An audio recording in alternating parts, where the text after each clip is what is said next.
The following video was created to document my progress in the understanding and the acquisition of a left-handed golf swing utilizing the constraints-led approach.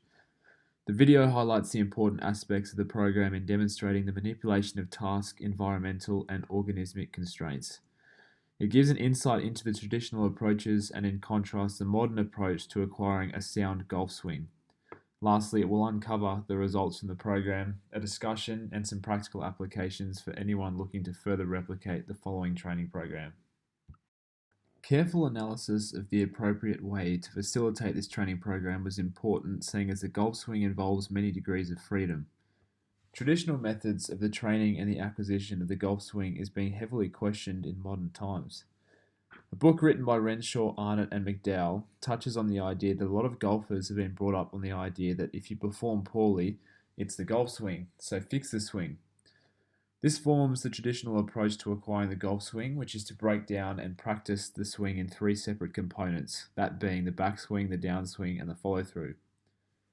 After practicing each component in isolation, the traditional approach would then see the student make their best effort to combine information from each component. Then finally, the swing is compared to an in quote perfect swing to determine the quality of the swing or the skill itself. Depending on the final outcome, alterations are made until the student replicates the perfect golf swing. Renshaw, Arnott, and McDowell argue and uncover the fact that when aiming to acquire or better one's golf swing, that it is more important to focus on helping players develop solutions that work by providing opportunities to become more and more adapted or attuned to the environments which they play. This in turn sees a shift away from the pursuit of the perfect golf swing to one which facilitates the emergence of greater functional relationships between the learner and the performance environment. This involves accommodating individual differences in golf swings through the utilization of available information in the environment to achieve a desired outcome. This shift in methodology has been implemented in the following training program. Here is an example which exposes the contrasting techniques of a golfer with a traditional swing versus an unconventional swing. The swing of Rory McIlroy sees the golf club maintain the same path on the backswing as it does on the downswing prior to impact. In contrast, Matthew Wolff's golf club takes a very different path on the backswing as it does on the downswing. This is a small example in the way that coaching golf swings through the eye of constraints-led approach has adapted through the ideology of adapting to find unique movement solutions in skill acquisition. The main skill acquisition concept that I will be manipulating in this training program is the objective structuring, pertaining directly to the task-related constraints. I manipulate the environment that I practice this skill on. I involve the use of tees, which promotes easier ball contact. Additionally, I use two different types of golf balls to assist in the focus of a specific task. Second to objective structuring, I utilize augmented information for my own knowledge and perception.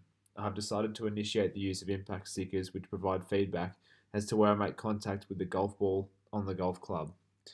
This will also serve as a performance measure for the beginning and the conclusion of this program.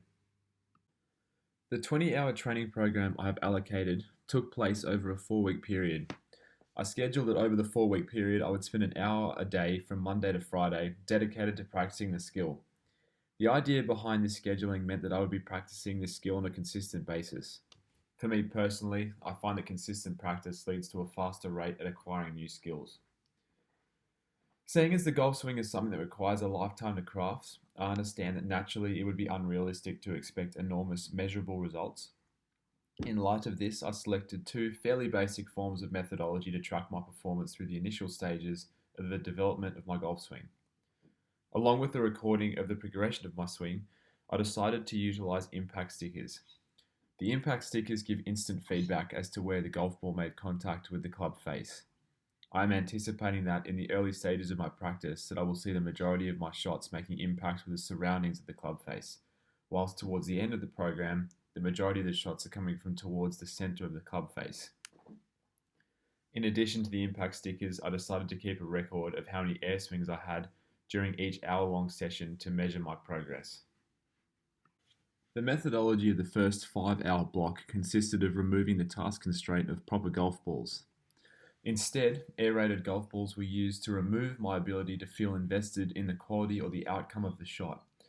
Therefore, as the student, I was able to dedicate my focus on finding and acquiring new movement solutions to overcome the degrees of freedom and the task constraint of composing a repeatable swing.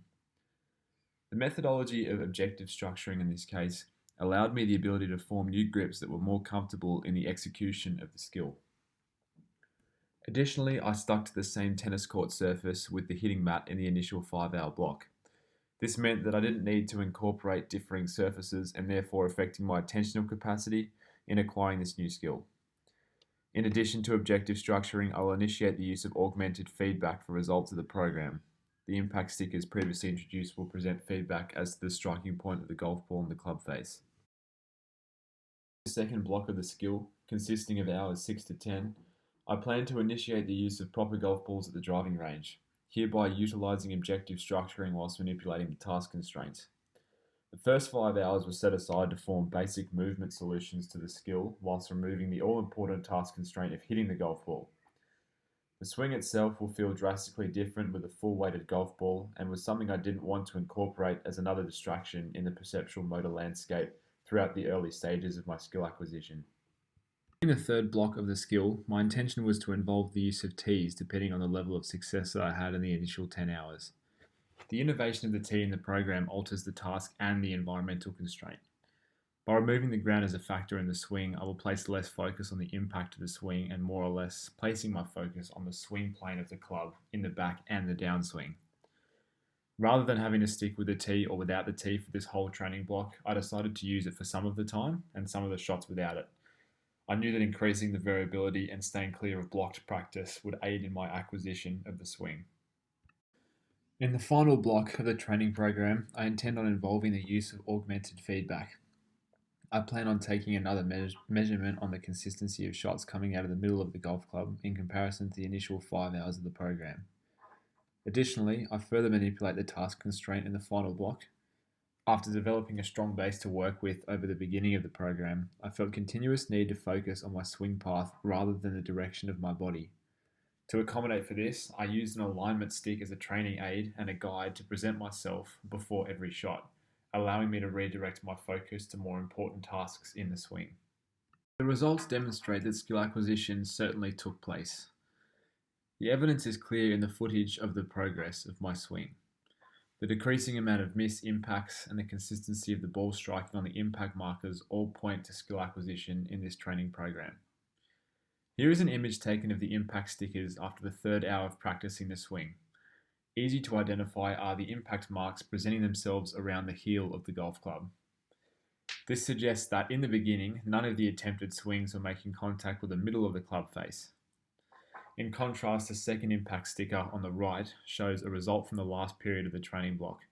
It clearly represents that an increased amount of shots were coming out of the center of the club face and therefore representing evidence of skill acquisition. In addition to the visible difference of the impact stickers used in either ends of the program comes the data collected from each of the sessions. Throughout each training session, I noted how many air swings I had during the session out of the 120 shots that I hit. What stands out most are the total air swings I had in the first couple of sessions, as I had a hard time finding movement solutions. After a few sessions, the data complements the video footage, which highlights the attractor state that I found. Once finding the attractor state, the amount of air swings in each session began to drop significantly to then plateau in the second half of the training program. The results of the training program are also conclusive in the footage. This first video is taken from the bank of footage filmed in the first couple of sessions. I appear to lack any kind of movement solution and I display next to no fluidity with my stroke. This is a pure reflection of the absence of any kind of attractor state. In contrast, the swing taken from my last session represents an extremely smooth transition between the back and the downswing, all whilst maintaining a high level of balance throughout the swing. In addition to this, the golf ball maintains a superb trajectory of ball flight post-impact. Drawings from this training program indicate that objective structuring and the use of augmented information are both vitally important for the acquisition of a new skill. Objective structuring is crucial in the sense that it gives the testers the ability to remove and add constraints to allow the student to focus on individual tasks. In addition, it can be tailored to each individual and the unique degrees of freedom that various individuals might face in the acquisition of the same skill. Some limitations must be brought to light in order to better the program if it is to be replicated into the future. As touched on earlier, golf is a sport which requires countless hours of time and effort to formulate an effective and repeatable swing. Therefore, to increase the accuracy and overall integrity of this training program, one would be wise to spread this testing out over a longer period of time. Perhaps state-of-the-art TrackMan technology could also provide detailed insights into various specifics of the development of the swing, such as distance, ball curvature, and revolutions. In addition, to make this training program more detailed, a coach may consider having their student experience further environmental constraints by having them practice on various surfaces and undulations on a proper golf course. Strengths of this training program prove to be the simplicity of its nature.